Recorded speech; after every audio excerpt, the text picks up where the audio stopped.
Hello folks, I'm LA Little and this is today's 1 minute trade. I've got Carmike Cinemas up. They reported earnings. You can see the big earnings pop here. Top to bottom, more than 10%. Big move, right? Leaves a little bit of a tail at the top, goes back up, does some testing. Now it's fading back in. When this broke, it broke this swing point high, that one, and that one. 4 of them all together, right? Plenty of swing point highs on the way up. As it comes back in, it's doing a retest regen. The way you look at that is you look at the highest of the swing point highs that was broken. That's this one. That takes you all the way back to the bottom of the bar.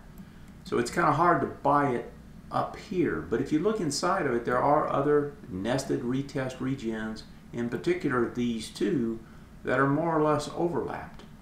That gives you a good idea of where it could trade back to and find some decent support.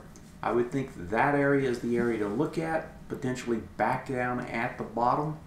So a two-staged entry, if you will, with your stops up underneath.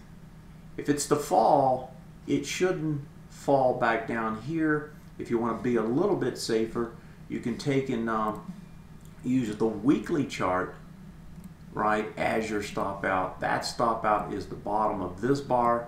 So your stop would be up underneath there, so somewhere around 28 or so. That should give you plenty of room. If this thing's going to move higher, it shouldn't move below there. So you can see kind of the entry points, the kind of price points you have to give it. This is a wild stock.